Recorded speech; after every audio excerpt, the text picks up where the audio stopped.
Назначение не праздник, уход не трагедия. С этих слов началось выступление главы администрации Сибая Халита Сулейманова на очередном заседании Совета. Грядут перемены, у города будет новый руководитель. Чуть больше 2 недель осталось до начала нового учебного года. В городе идет приемка образовательных учреждений. Почем дары лета? Наши корреспонденты узнали цены на актуальный урожай. А теперь об этом и другом более подробно. В эфире новости, в студии Лиана Кириллова. Здравствуйте. Сегодня в администрации города прошло 12-е заседание Совета городского округа. Среди прочих, депутаты рассмотрели вопросы о сложении полномочий главы администрации Сибая Халита Сулейманова. Им было написано заявление об увольнении по собственному желанию. Тему продолжит Ринат Музафаров.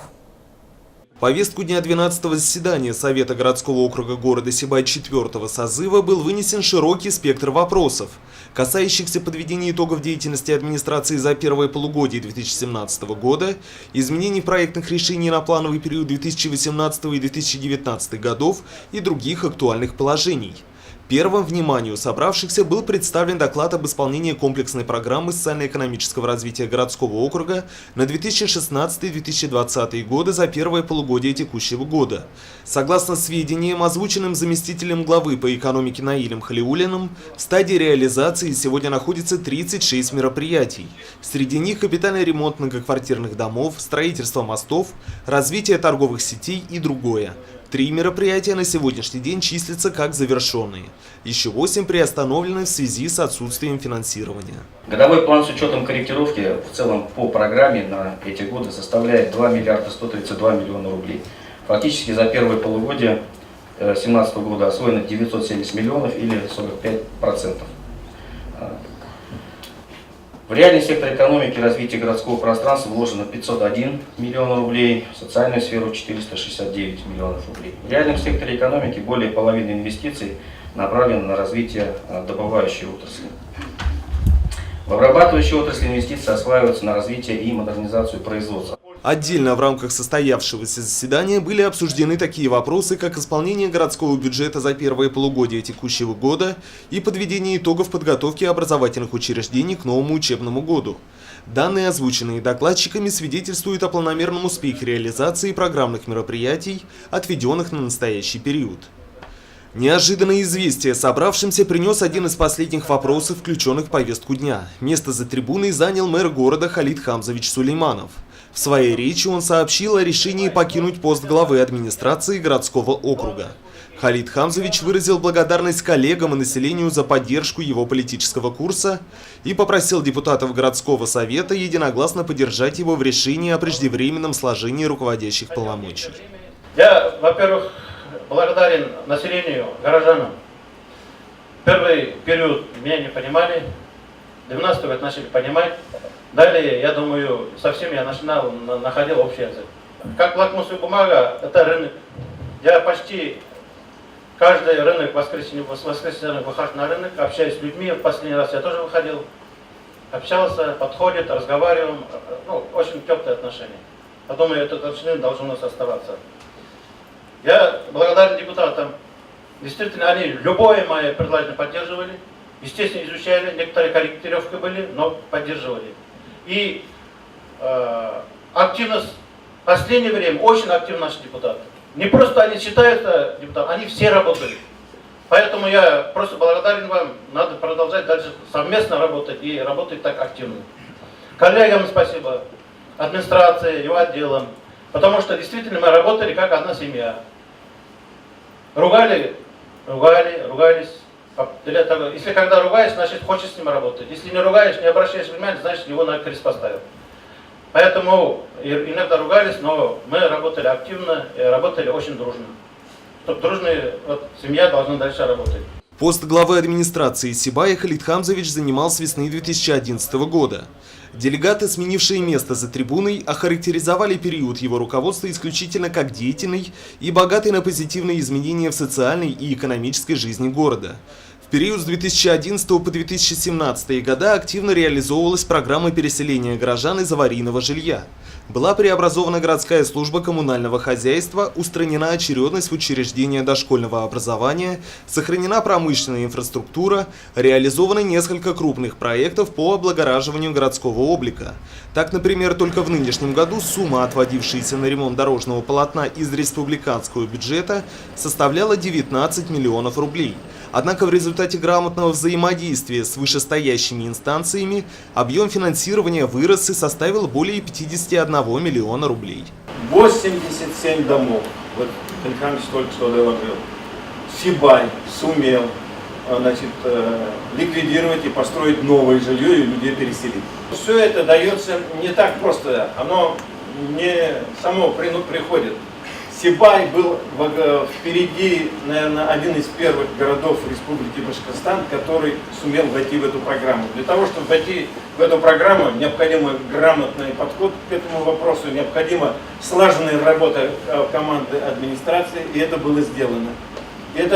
Я считаю, что это одно из просто значимых событий не только Сибая Республики, да и во всей России, что вот наш город подошел с такими результатами.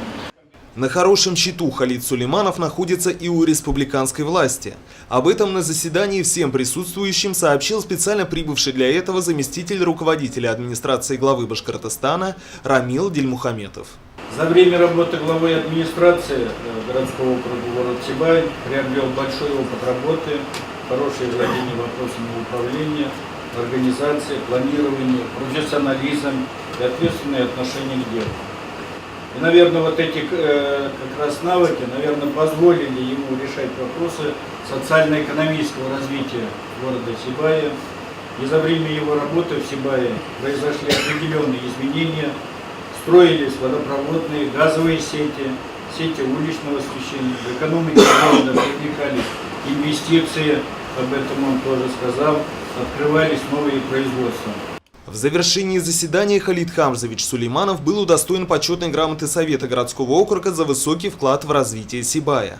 Его решение покинуть высокопоставленный пост по личному желанию было принято единогласным решением депутатов Совета городского округа 4-го созыва.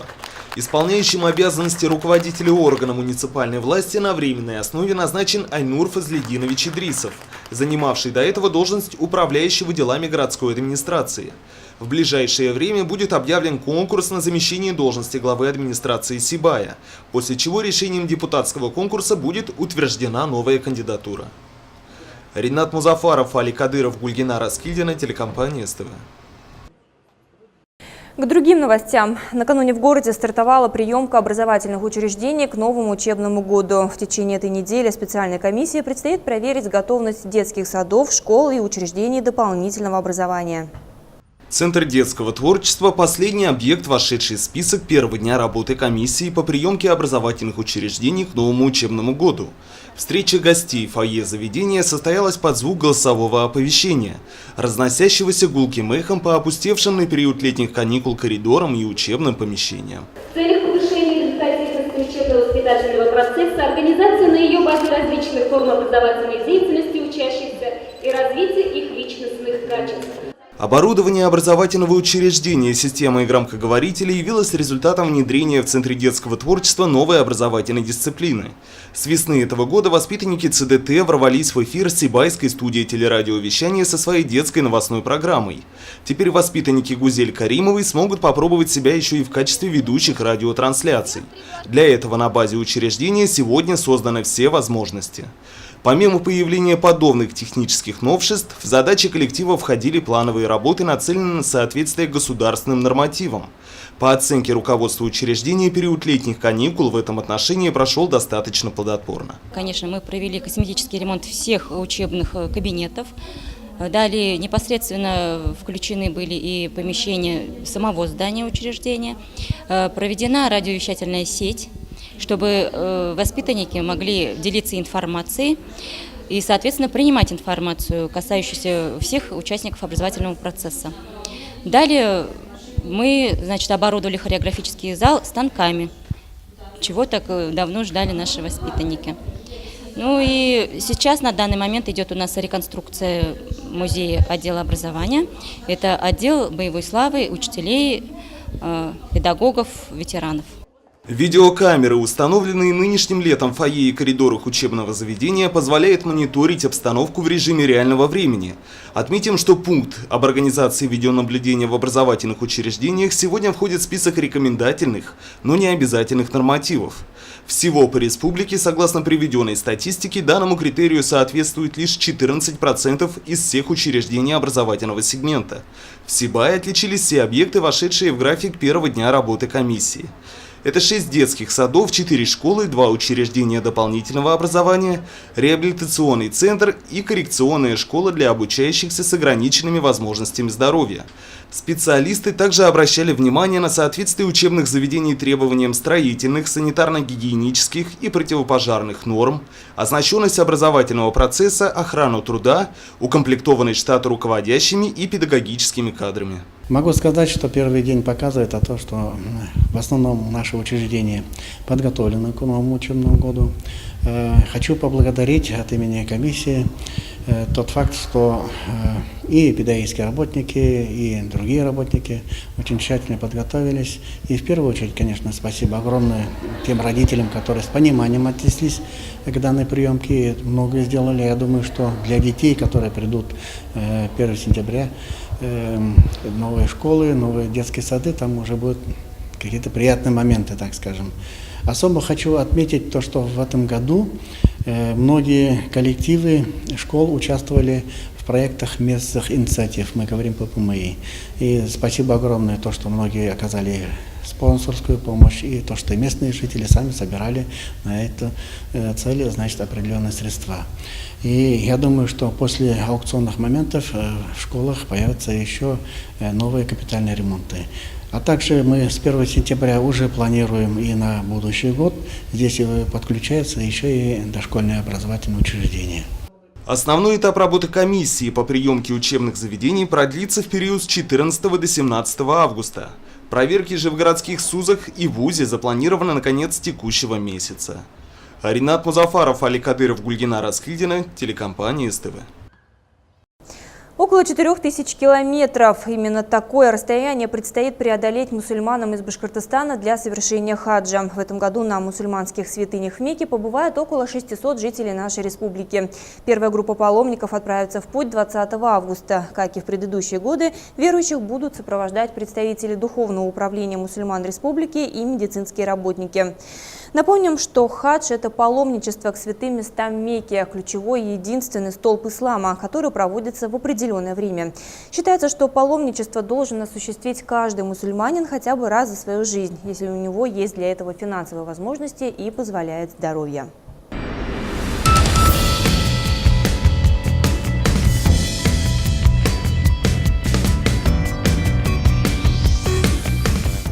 Бисмиллахир-рахманир-рахим. Во имя Аллаха милостивого милосердного, дорогие мусульмане, ассаляму алейкум ва рахматуллахи ва баракатуху. Сегодня наши мусульмане за уральских районов готовятся к хаджу, то есть пятому столбу ислама.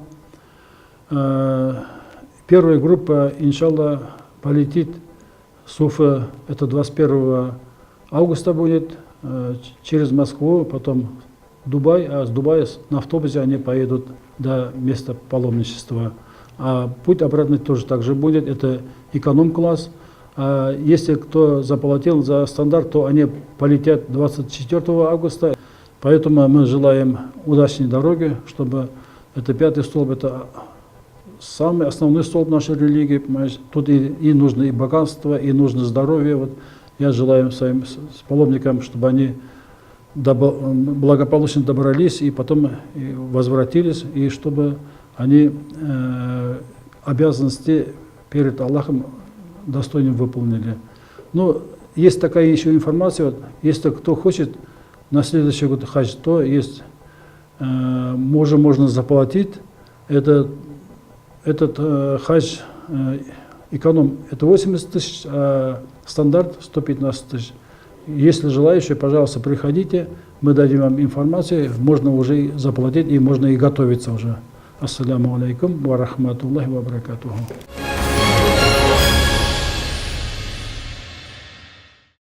По данным Государственной службы статистики, 2 предыдущие недели августа в России наблюдалась дефляция. Снижение цен на плодоовощную продукцию в среднем составило 3,9%.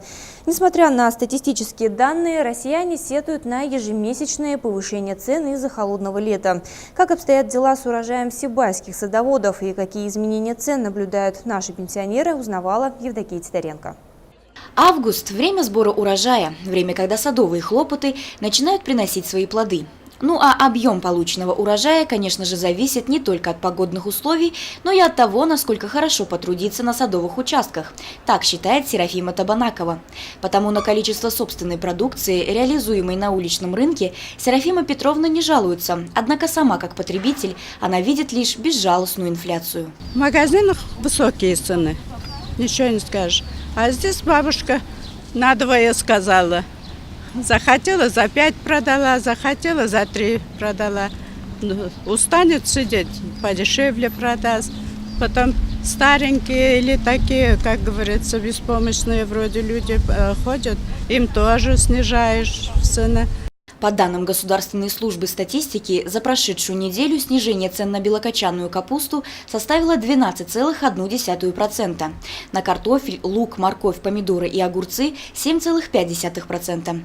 Куриные яйца подешевели на 0,9%, гречневая крупа на 0,5%, пшено на 0,2%.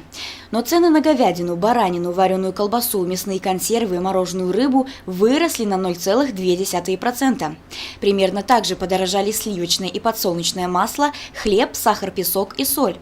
Именно тенденцию повышения цен на эти виды продукции, озвученную Росстатом, и заметили пенсионеры Сибая. Как известно, стоимость необходимого минимума так называемой потребительской корзины для взрослых людей составляет сегодня 6300 рублей в месяц, для несовершеннолетних детей 6400 рублей, а для пенсионеров, как ни странно, всего 5400 рублей. На фоне достаточно скромных пенсий у граждан старшего возраста каждая копейка на счету, а потому продажа даров со своего садового участка для них хорошее подспорье, хоть и цены на овощи и фрукты самые демократичные. Огурцы килограмм 50 рублей в среднем. Яблочки? Яблочки мы, как говорится, ведерками, пучками, да кучками продаем. Огурцы вот 5-литровые ведерко 150 рублей, а это 70-80.